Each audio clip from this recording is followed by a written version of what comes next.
So it's my honor to actually be able to introduce our guest speaker today. It's a pleasure that André Picard is actually one of Canada's top health and public policy observers and commentators.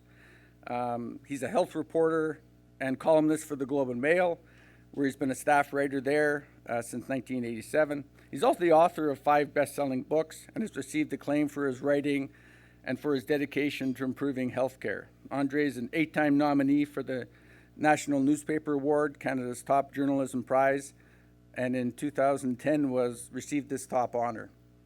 He's a past winner of the prestigious Michener Award for meritorious public service journalism. He was named Canada's first public health hero by the Canadian Public Health Association, and as a champion of mental health by the Canadian Alliance of Mental Health, Illness and Mental Health, and received the Queen Elizabeth Diamond Jubilee Medal for his dedication to improving healthcare. André is a graduate of the University of Ottawa and Carleton University and has received honorary degrees and doctorates from 6 universities, including the University of British Columbia and the University of Toronto. So please join with me in welcoming our speaker, who will give us our keynote speech today at our N2 meeting. Thank you very much.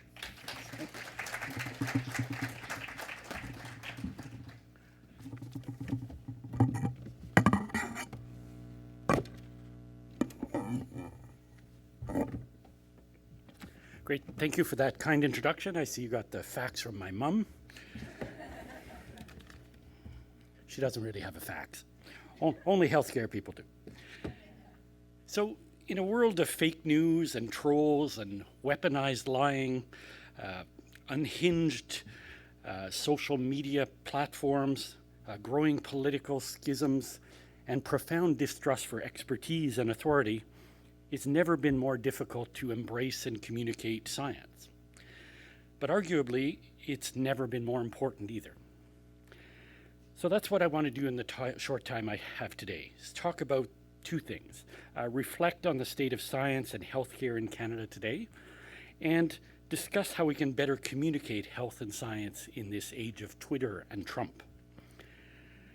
My remarks are going to focus on how patients, clinicians, and researchers like yourselves can communicate with the public and with policymakers. Essentially, how can you advocate effectively in this difficult environment? I'm not going to discuss the broader issue of medical and science education or health and science literacy, except in passing very quickly. I'm going to leave that to someone whose specialty is education, not communication.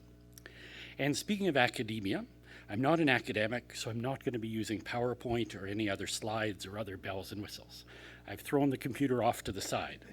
I know that'll make the academics among you nervous, but let's see if we can get through this without having to bring out the paddles and shock people back to life. Well, it can be done. You can do a talk without a PowerPoint. I'll show you. So I'm just going to talk. I'm going to talk and try and be relatively brief so there's time for questions and answers. But they told me you're shy, but we'll see. So let's start with some background, a little bit of context. What is advocacy? According to the Merriam-Webster Dictionary, it's the act or process of supporting a cause or proposal. Essentially, it's speaking up to promote something you believe in. Advocacy is essential in a democratic society. It's essential in the workplace as well. Effective advocates influence public policy, laws, budgets, their co-workers. They do all this by using facts, relationships, the media, and messaging to educate government officials and the public on changes they want to bring about to make society better, hopefully. Now, in my comments, I'm going to speak about advocacy in the broadest sense.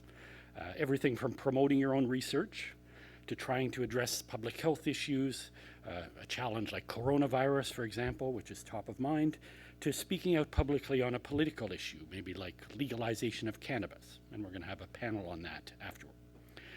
To be an effective advocate, there are some basic things you should strive to do. These are kind of, I think, the golden rules that I've learned over the years, and I'd like to share them with advocacy groups and clinicians and patients.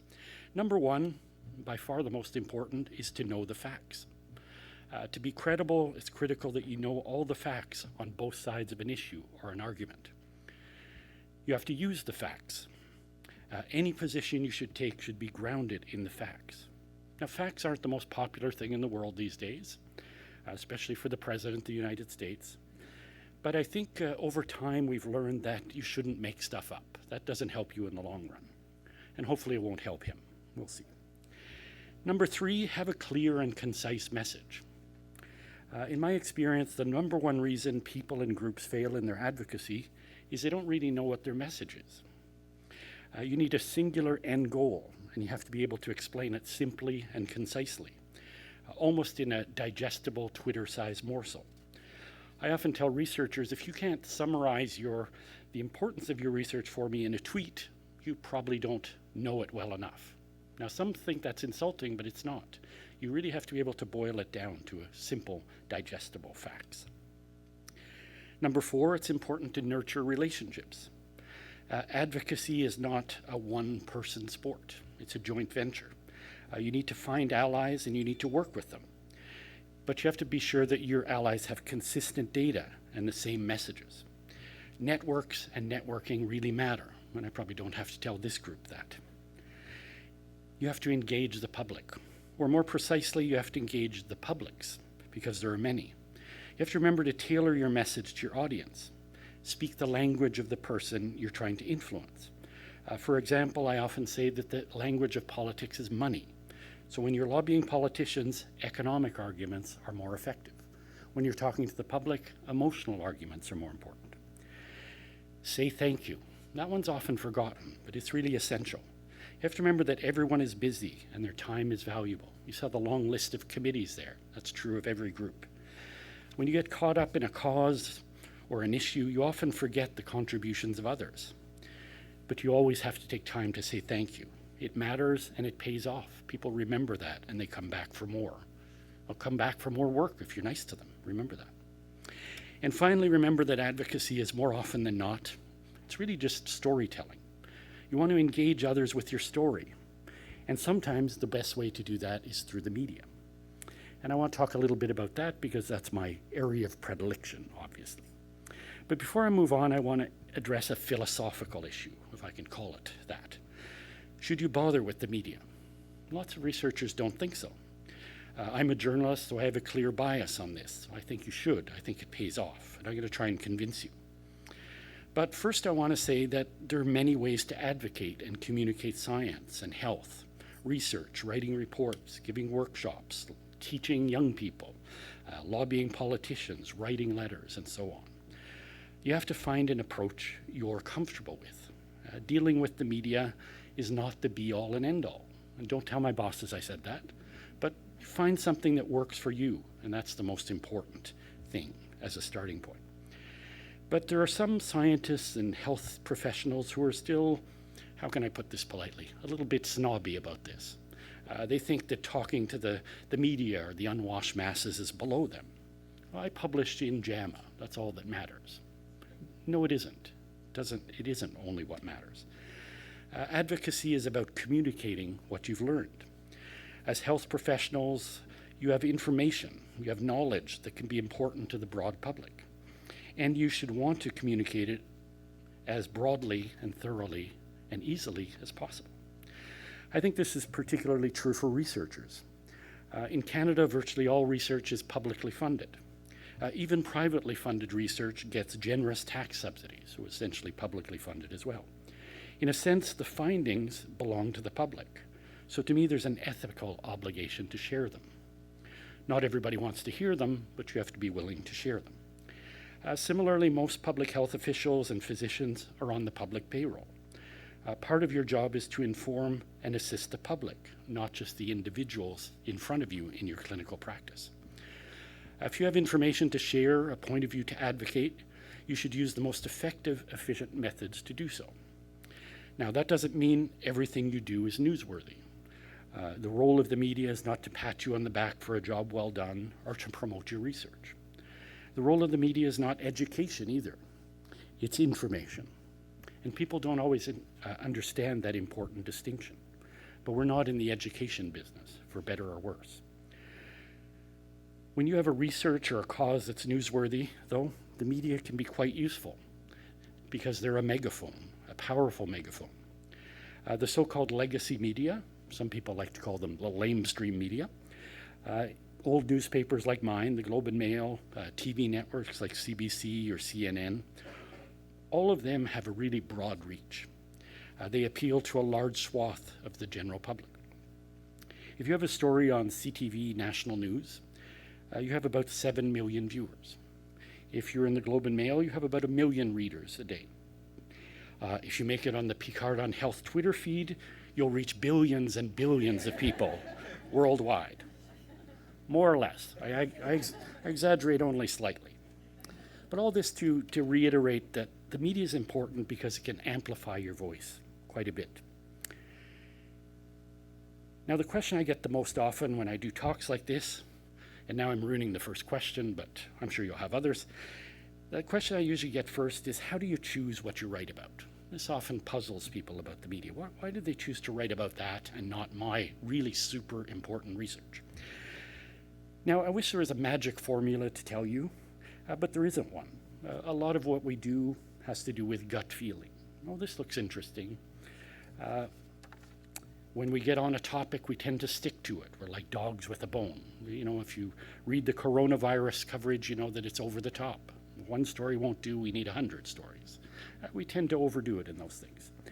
But the most important thing of all is in the name, new. News is about new. Is this something new? Is it different?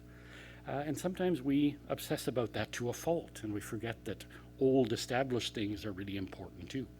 And again, a good example of that is coronavirus. We're obsessed with this new virus out there, and we've kind of forgotten that the flu kills 100, 1,000 times people, many more people.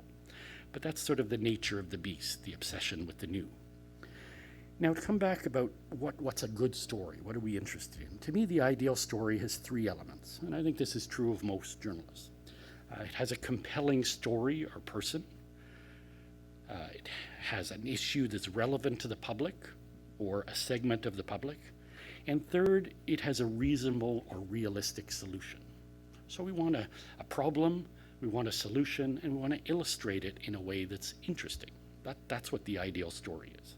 And if you look through your paper or listen to the news, usually we get at least 2 of those elements in every story.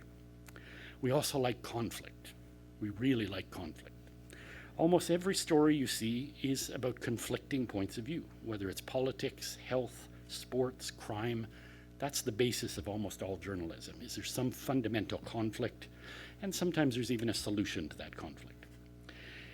And when you get your voice out there, your perspective on this conflict, it again can be really amplified. You can win a discussion, you can win a policy point by being out there in the media. That's the upside. Now, the downside is you don't always control the message. Media can be quirky. They don't necessarily have the same interests as you. Maybe they don't share the same point of view. That doesn't mean you shouldn't get out there, but you should be aware of this. Because of this, increasingly, some advocacy groups have decided to sidestep the traditional media. We're going to go directly to social media. It's unfiltered. Nobody's going to change our story for us. Sometimes that's a good idea. The problem is that there's a lot of noise and there's a lot of competition in cyberspace.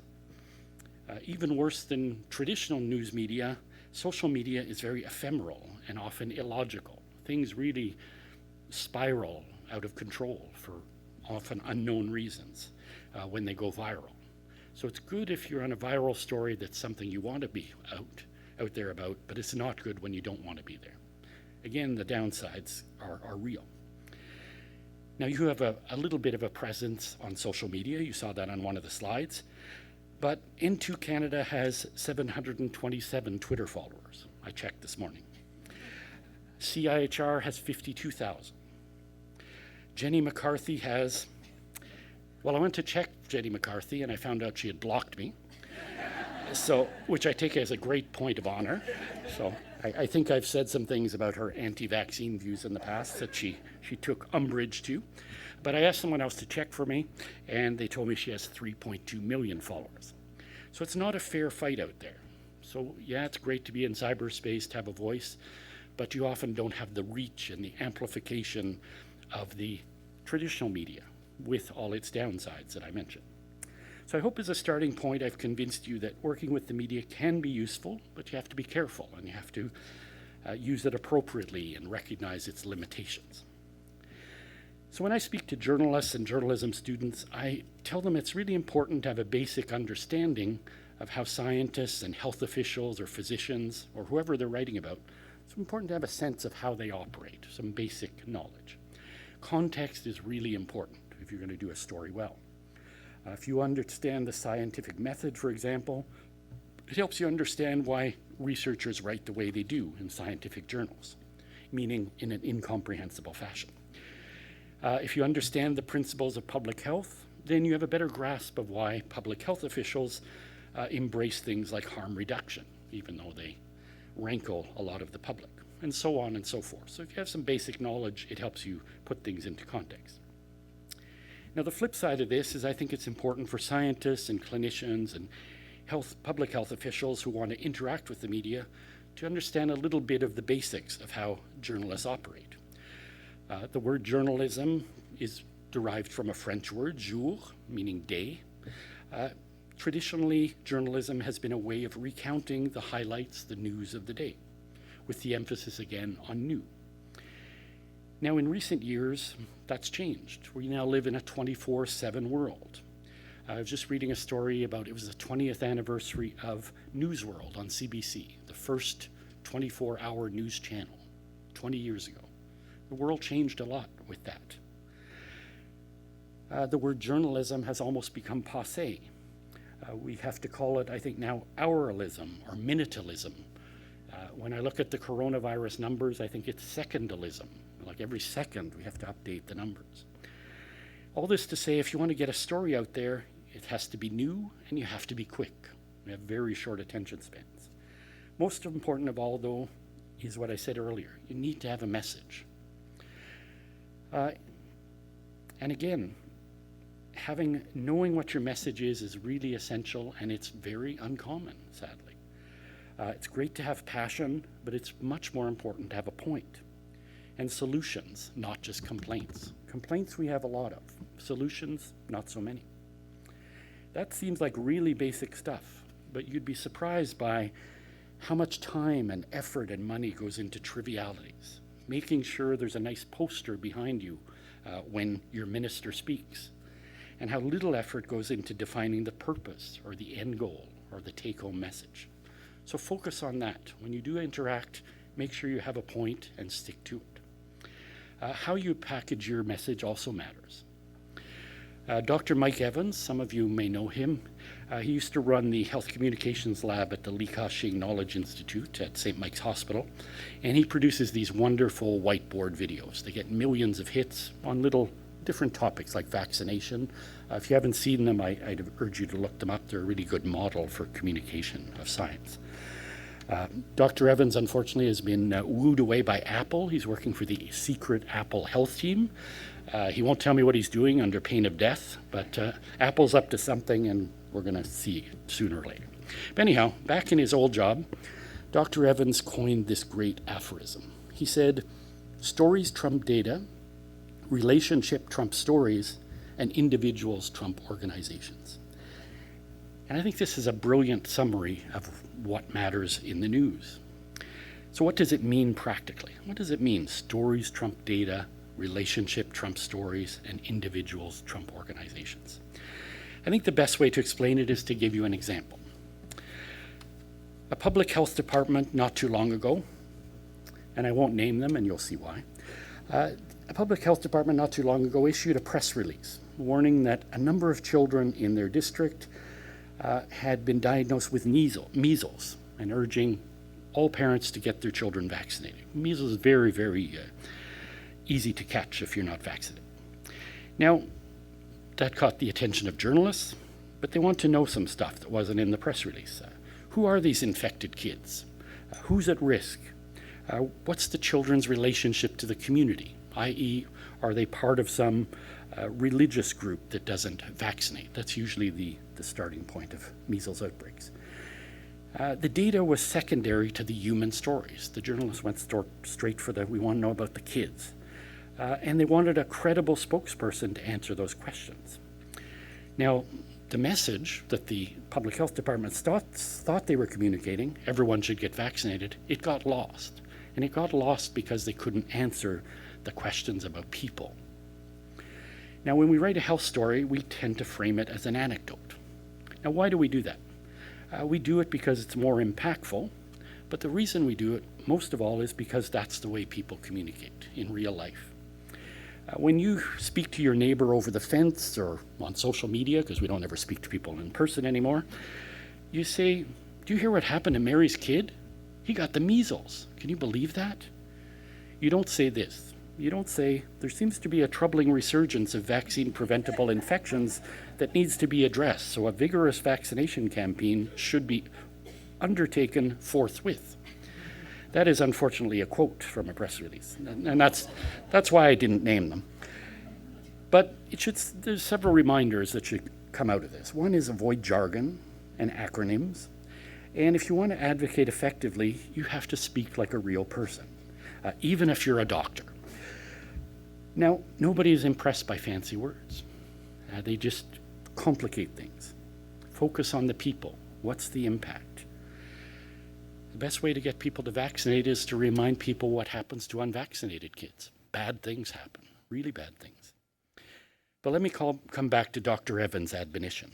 Essentially what he says is that individual stories are what captures the public imagination.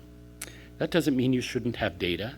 It doesn't mean you shouldn't have hard facts, but you have to not forget that human interest part. I'll give you another example. You might recall H1N1. That was our second last pandemic. We've got a new one, but I'm going to stick with the H1N1 example because we're a little distance gives you some dispassion. Back during H1N1, when we all thought we were going to die, there wasn't much interest in vaccination. We produced a vaccine pretty quickly for H1N1, but the public wasn't that interested in Canada. But from one day to another, you may recall this, there was a stampede to clinics. People were lining up for hours. I remember being in Calgary interviewing people. They had lined up for 6 hours in the freezing cold to get vaccines. The day before, crickets, exact same clinic. The nurses were doing nothing. What happened? What happened is that a 13-year-old boy, his name was Evan Frustilago, died of the flu. We put his picture, every newspaper in the country had his picture on the front page. Little, very cute boy in his hockey uniform. Was healthy yesterday, he was dead today. Overnight, the pandemic flu story became personal. That's what changed. When Evan died, the story went from blah, blah, blah, a bunch of numbers. That you might recall the Toronto mayor was an idiot at the time, saying things like, who is who? I never heard of who. So we did those stories. People weren't that interested. It went from that to, oh my God, my kids could die. That's about people. Again, another powerful reminder of the power of anecdote. But also at the same time, a caution that you rarely control a story. Public health officials tried for weeks to get people to vaccinate with very little success. And then they were overwhelmed. They couldn't handle it. So that's the good and the bad. Again, a reminder, statistics are abstract, people are real. When a story becomes personal or driven by fear, it can quickly spiral out of control. We're seeing that really now in a very shocking way with the coronavirus. Really the first epidemic, almost pandemic. You all know in this audience what a pandemic is. It's not, the public sees and that's another caution to use words carefully. To the public, pandemic means we're all going to die. To epidemiologists, pandemic means sustained transmission on more than one continent. A little more boring, but a reminder that be careful when you use these fancy words. What do they mean really to the public? But when you have fear, like we do now, context goes out the window, and it can be difficult to deliver a rational message. Doesn't mean you shouldn't try, but it's difficult. It's also a reminder that facts are not that influential. Certainly not as influential as perceptions or emotions. And that's not going to change, but you have to understand that and be ready to deal with it as best you can.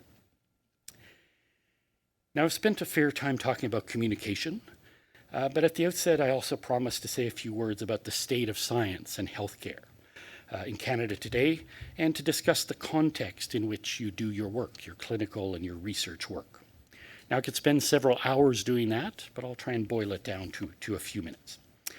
We've just had a federal election, given us a minority government, and we have a federal budget coming soon. So it's worth going over some of the numbers and the promises in your area, in science and healthcare. Now, I'm sorry to tell you that none of the major parties made any commitments to increase research funding. Not that they follow through on their promises, but they didn't even bother promising. So, the Green Party, interestingly enough, did pledge to implement the Naylor report, but they don't have a lot of sway. They don't have very many seats. I can count them on my thumbs. Now, in this audience, I think you know the Naylor report, the Canada's Fundamental Science Review is the technical name, issued in 2017, and it really focused on the fact that the federal government grossly underspends on research in Canada. We're falling behind other countries, and it's hurting us economically and socially. Canada doesn't rank well globally in research and development funding. We're 20th in the OECD. Nobody ever asks how many OECD countries there are. 21. So, don't do so well. We like to compare ourselves to the US, good and bad for all kinds of things. So consider that the US National Institutes of Health has a budget of $41.1 billion. That's 4 times per capita more than Canada's equivalent federal agency, CIHR. So we're really laggards compared to our neighbors. The other problem is that in Canada, funding from the federal government accounts for less than 25% of total spending, while institutions now underwrite 50% of costs. So the money is not coming from the right places. It should be coming from the national government, from taxpayers, not from individual institutions. Now, this has adverse effects on both research and education.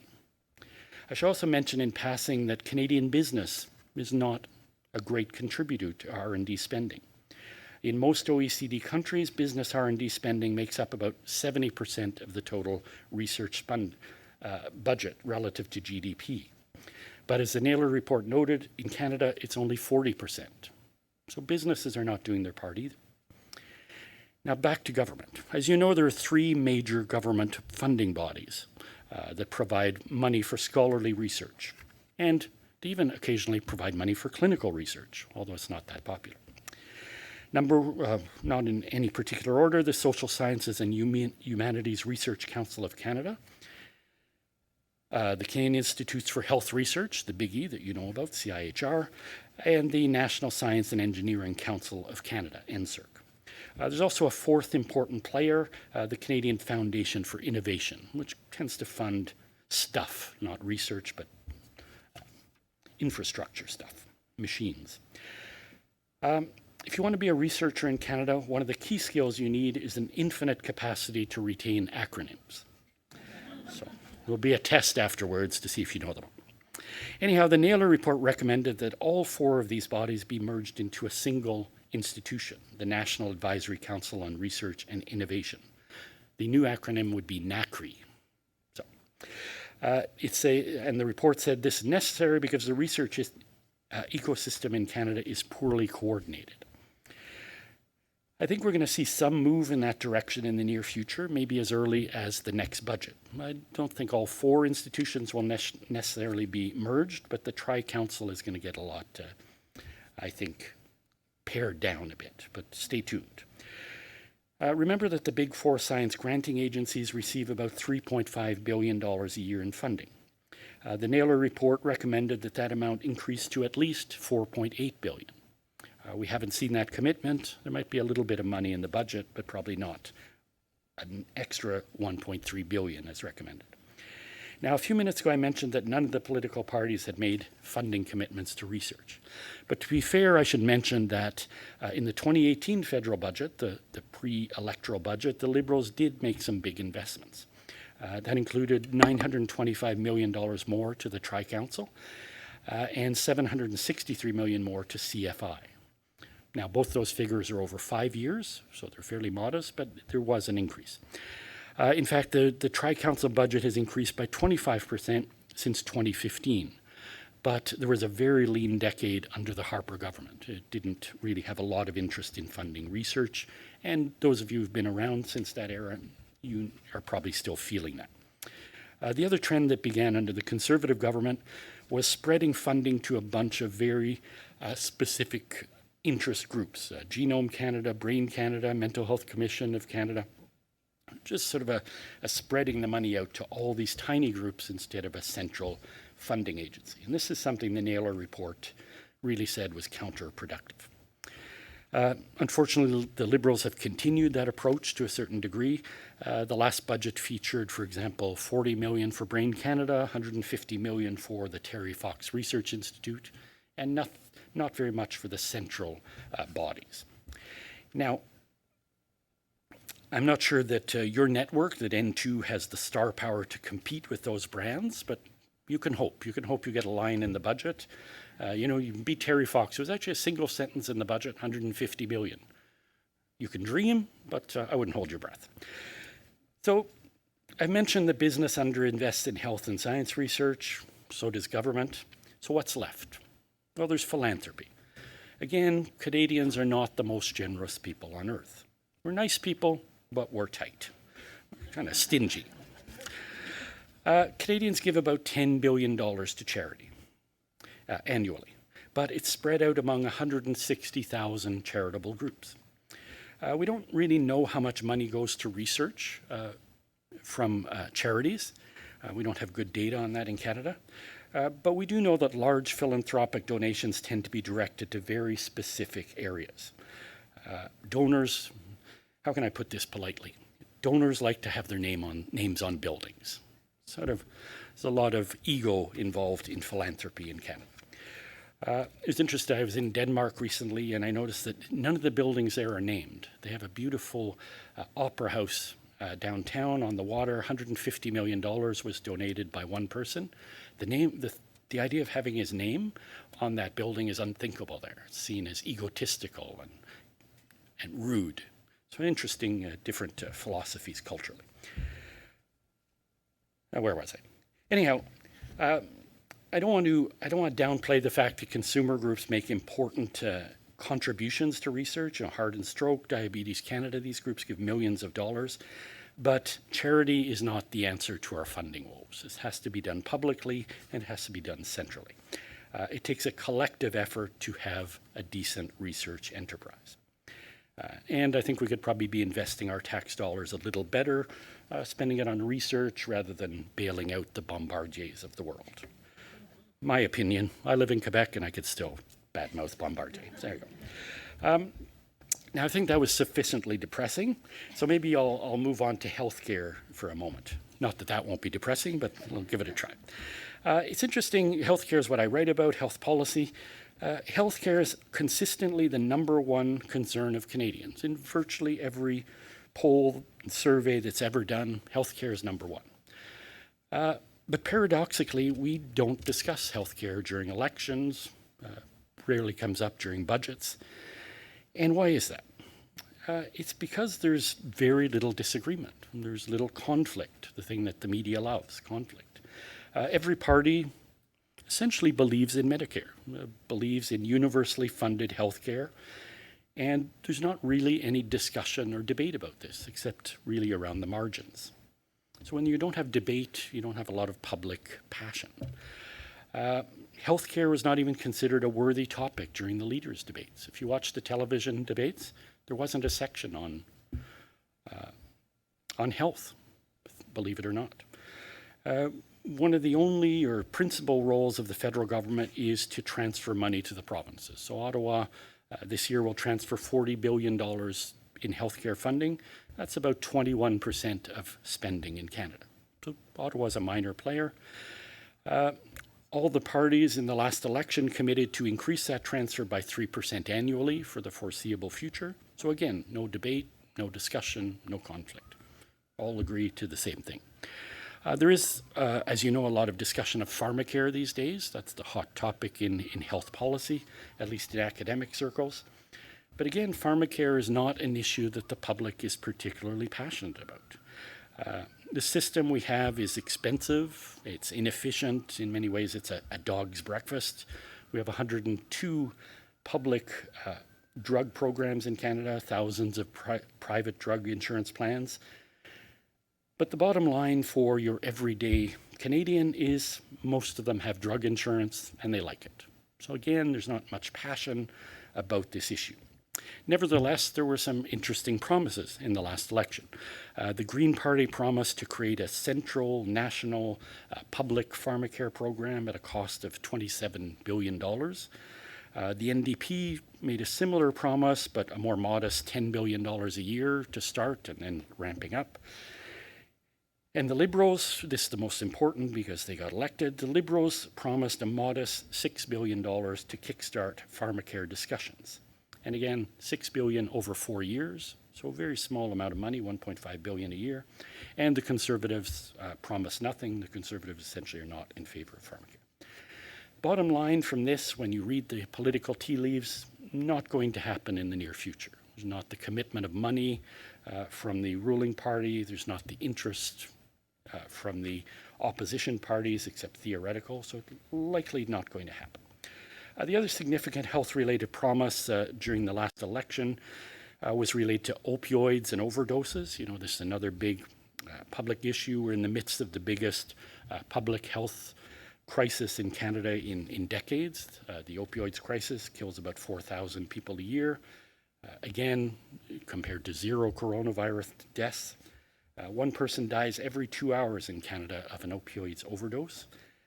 And so there was some interest, there was some talk of this on the campaign trail. The Liberals pledged quite a bit of money, $700 million more to tackle opioids. The NDP, $400 million, etc. So interest, something will happen in this field, but it'll probably be a little continued investment in harm reduction. And there's some interesting money out there for research as well, if you're interested in opioids, and a little bit of money for cannabis, and we'll talk about that later. The last little thing I'll mention, the only other big health issue federally is dementia. The Liberals, just before the election, released a promise of a dementia strategy that included $50 million. Didn't get much attention, but that's something that's going to roll out soon. I'm not going to talk provincially. Provincially, it's all about putting out fires. That's what provincial governments do. When hospitals overcrowded, pump in a little bit of money for beds, get it off the front page, etc. That's how healthcare operates in Canada. We kind of wait for fires to arise and then try and put them out. So not very exciting stuff, and it's not an exception. It's the same in every province. So I think that's even more depressing than the research part, but there you go. So let me get back to communication. I think that's the uplifting part of today's discussion. How can we better communicate on these issues? So I talked about research. I talked a little bit about how do you advocate for science itself and health funding itself. How can you, as scientists and researchers, clinicians, how can you convince governments, and by extension the public, to invest more smartly in these areas? Not necessarily always, and I think you have to be cautioned to not always ask for more of the same. That's sort of the Canadian disease. If something isn't working in healthcare, we do more of it. Not exactly the best philosophy to have. So be careful to not always just ask for more money for the same thing. There's a lot, innovation is a big buzzword. So do innovative stuff. Try and pitch doing things differently. And there is an appetite for that to a certain degree. Now, as I said, there's many ways to raise the level of public discourse, to get involved. And as I said at the outset, it's not easy today, though. We're in the midst of this war on science, a war on truth, led by none other than the President of the United States. And it's really shocking that this is happening. And we're going to talk about this in history for decades to come. But the reality is we have growing numbers of people who don't believe in truth, in basic science, in the benefits of vaccination, in climate change, in evidence. Experts are looked upon with suspicion, if not disdain. It's become popular to create your own truth and your own reality, and facts be damned. So how do you operate in that setting, in that environment? You just give up, to say, screw it, there's no hope. I don't think you can do that. I think you have to forge ahead and keep to science, keep to the facts, and keep promoting them, even if you're in a hostile environment. But it's not easy. It's not easy to keep your head above water, especially when research funding is hard to come by. And when we live in a world where quacks like Dr. Oz and Gwyneth Paltrow are seen as the most credible purveyors of science. So I think the best advice you can give is, if you're fans of old blues music of Curtis Mayfield, he's saying, keep on keeping on. I think you have to still hammer ahead. And what I mean by that is the best way to promote science, I think, is by doing good science. And we can't lose track of that. We have to remember, too, that despite what we see online in the world of trolls, that the vast majority of people are actually eminently sensible. That's the reality. Those very small, loud voices shouldn't distract us from the fact that most people are reasonable. But to a large degree, we've created this environment where so-called alternative medicine and alternative facts can flourish, and where conspiracy theories can take root easily. And science, mainstream science, has to take some blame for this.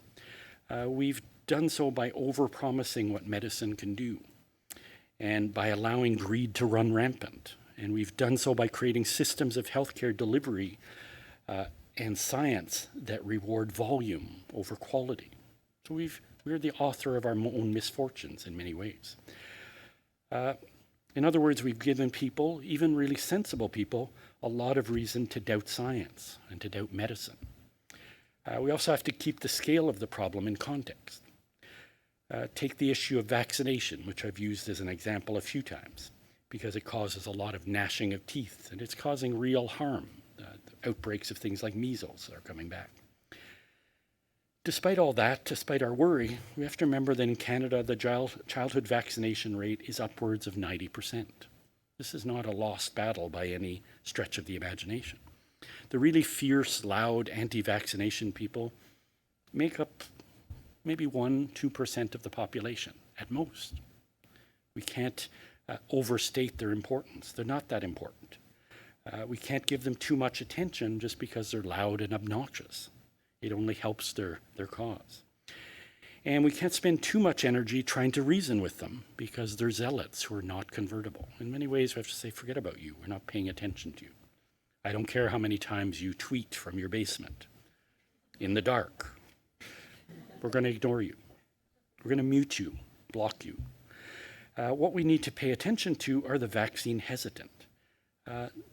These sensible people who have doubts and fears, real and imagined. People who are well-intentioned, who care about their children, but we've allowed doubt to grow.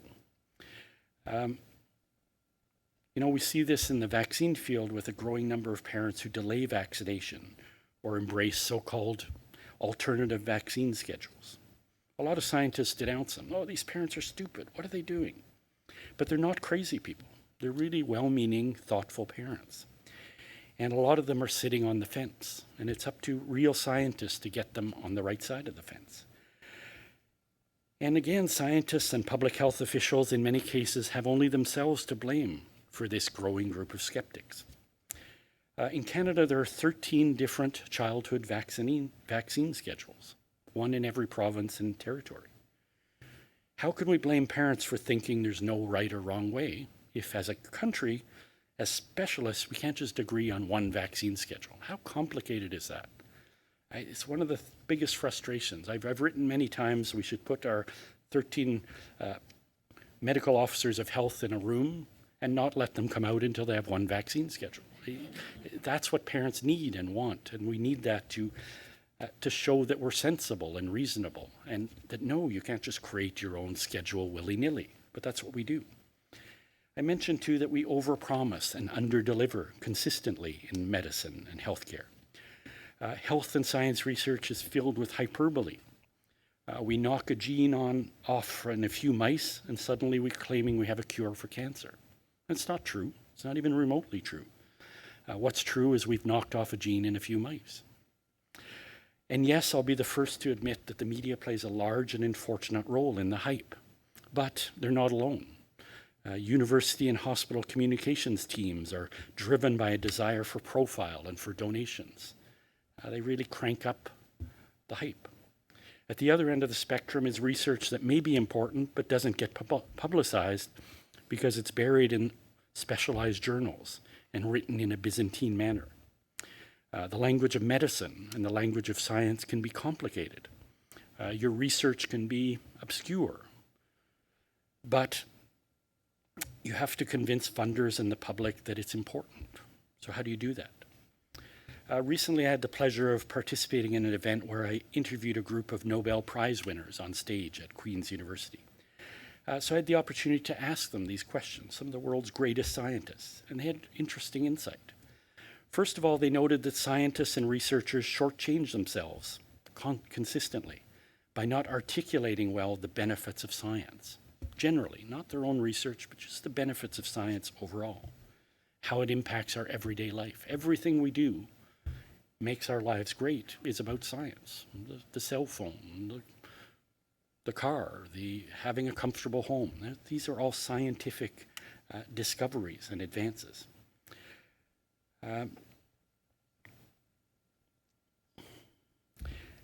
They talked about how we don't do that, how scientists don't do enough to do outreach from their labs or their clinics. It's great if you could be the greatest clinician on earth, help your patients. Well, share that more broadly with other colleagues and with the public. Help them learn. When you speak to the public, you need to highlight the benefits for them and their families of the treatments and of the research. When you speak to funders and politicians, as I said before, you need to speak their language, the language of money. Talk to them about return on investment. That's a compelling argument. The reality is that science and healthcare are tremendous economic drivers. There are 1.2 million people employed in Canada's health system alone. There's an interesting paper published about the recession, the 2008 recession, that showed that Canada was essentially almost recession-proof compared to the US because we have a public health system. There are massive layoffs of health workers in the US in the recession, and in Canada there wasn't. It kind of created a buffer. We don't think about these societal benefits of how we spend and how we operate our system. You also have to fight back against disparaging, dismissive language, like curiosity-driven research done in ivory towers. Nothing wrong with curiosity-driven research. I go to every university in Canada every year. There's not many ivory towers. They're lucky if they have paint on the walls. There's no innovation, no product, no drug, no treatment that didn't begin with a question, a problem that someone wanted to solve out of curiosity. That's the message I got from one of the Nobel Prize winners. Everything begins with a question. The greatest innovations in history began with usually a stupid question. There's a long pipeline between understanding a basic principle and its application. We have to be a little more patient. Sometimes ideas can take years and decades to work their way through that pipeline. The reason to invest in research is to keep the pipeline open.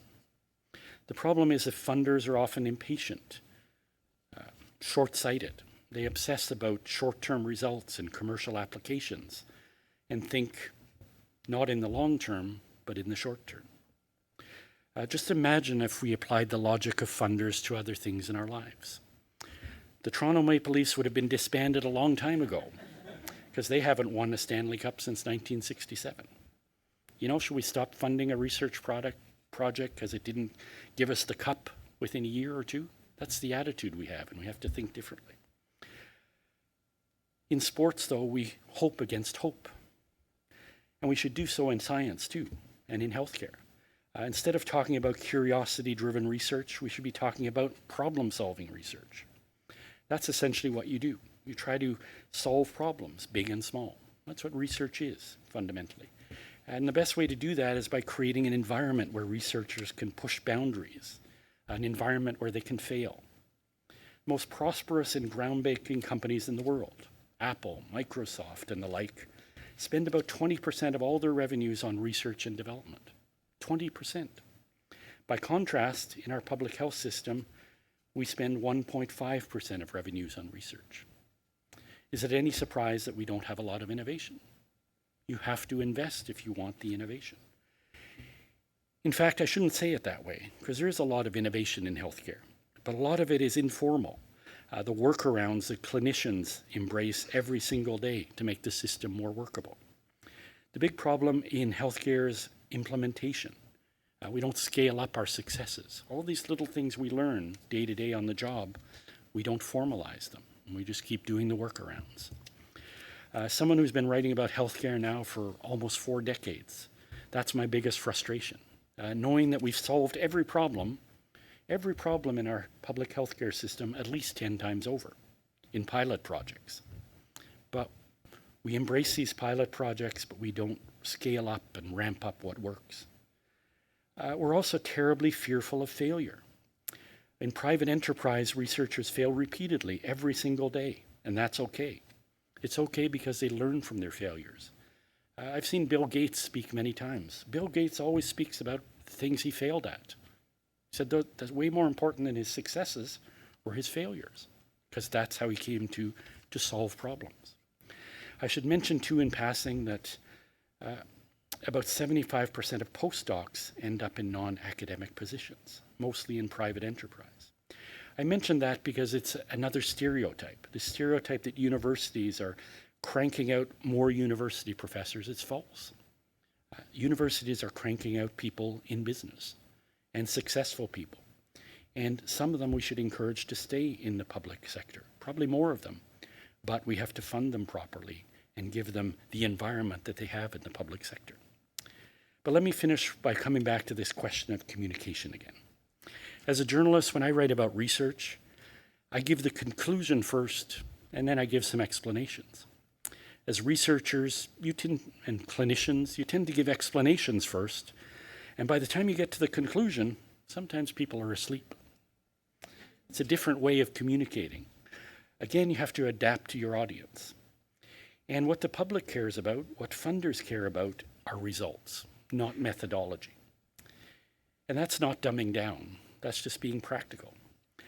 As Leonardo da Vinci, probably the greatest mind ever, said, simplicity is the ultimate sophistication. Now, today I've been speaking about amplifying your voice, about getting science to the public. But I need to say that simply amplifying your voice, or simply amplifying the same old voices, is not sufficient. Science has to do a much better job of diversity and gender equity. The research shows time and time again, for example, that women receive far fewer grants and new investigator awards.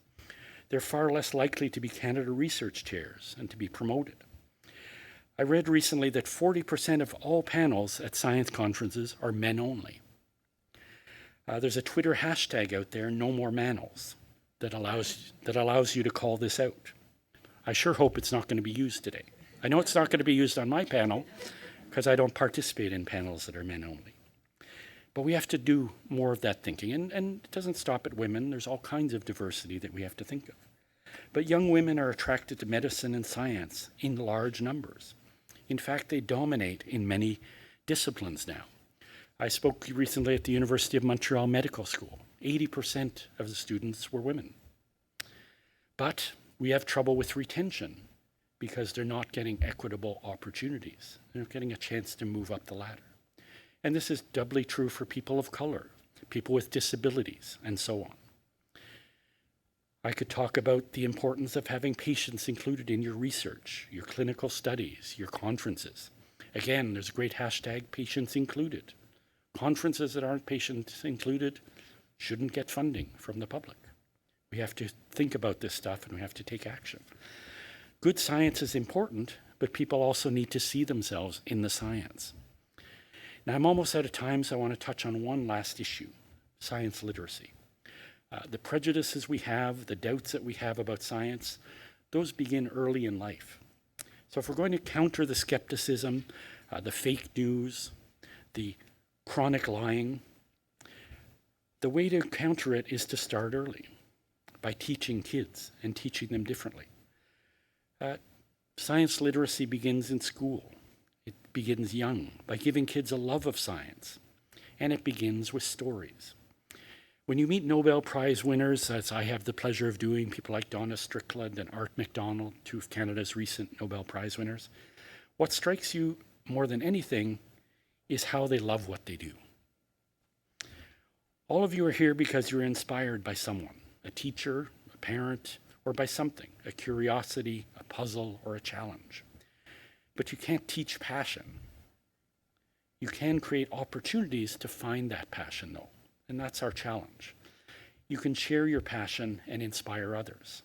And I know that's what you're all doing here and what you do in your everyday work, and I wish that society and our governments would give you the means to do that more readily. So I'm going to stop there and welcome any comments and questions that you have. And again, thank you for the invitation. Pleasure of being here. Thanks.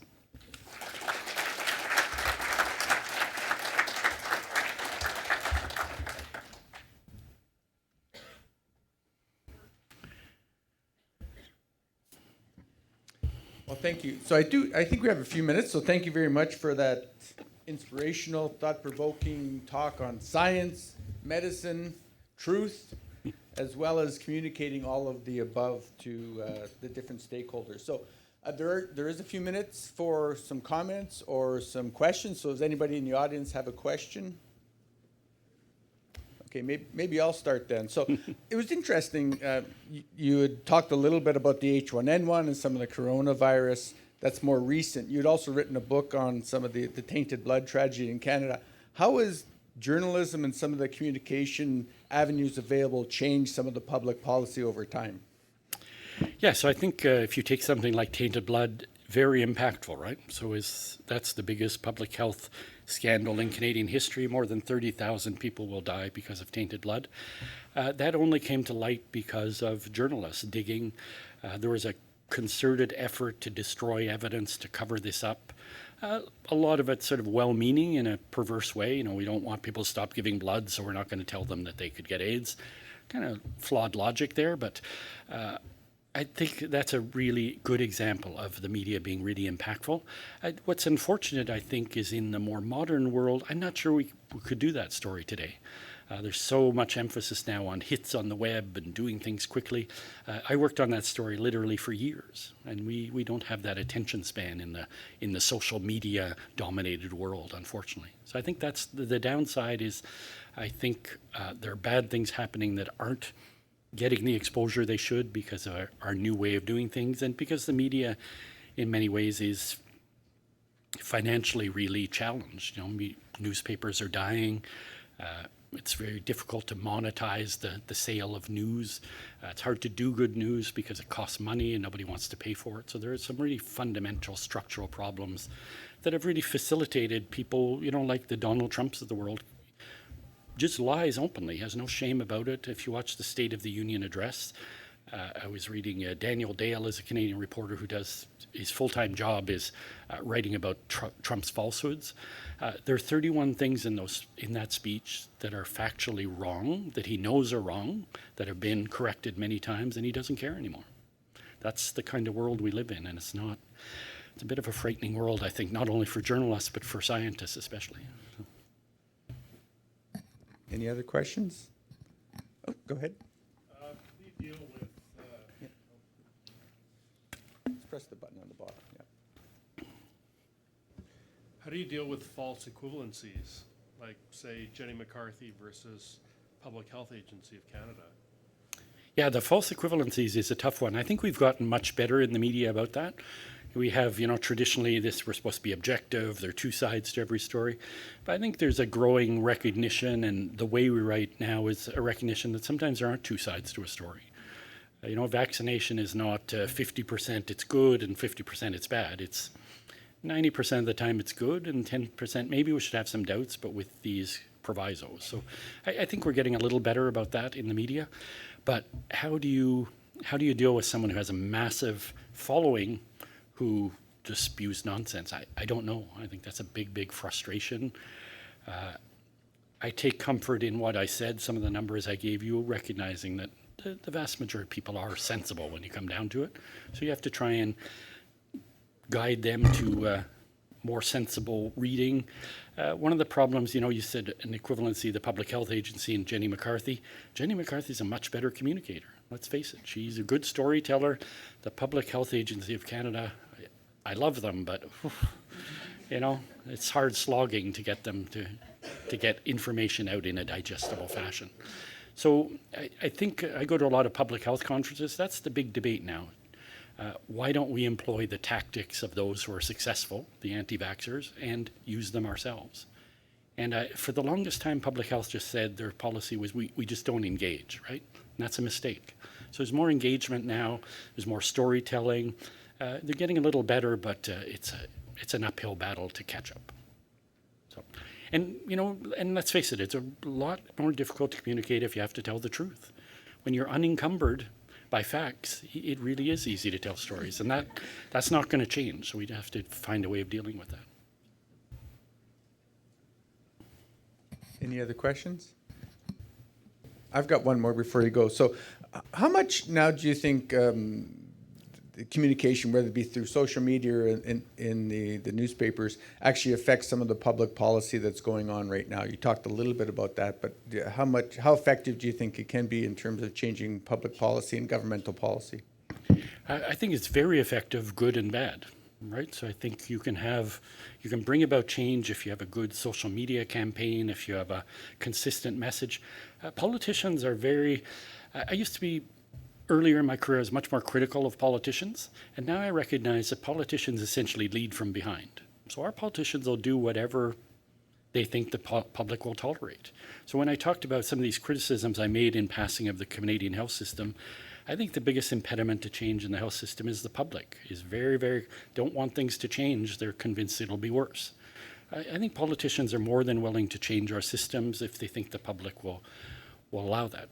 The downside to this is we're seeing with coronavirus. We're seeing policies that are not evidence-based, but they're responses to fear and, you know, let's quarantine everyone. Let's not allow Chinese people to come into our country. Really, this xenophobia has a voice, and it's hiding behind its pseudoscience. Oh, well, you know, they all have coronavirus, so we can't let them in. And it's not true. And it's just a way of people finding a new way of expressing their bigotry and hiding it behind some current news event. So unfortunately, I think there's a lot of political action that's happening because of that, because politicians are just afraid of the backlash of uninformed or people with other agendas that are hiding behind things. I wrote earlier this week about quarantines. You know, quarantines, if you read the evidence, if you read the science, quarantines don't work. We stopped using them a century ago, but now we have this great enthusiasm for quarantines. I'm not sure we'd be as enthusiastic if coronavirus started in Germany or a country with more Caucasians. So I think we have to expose this stuff.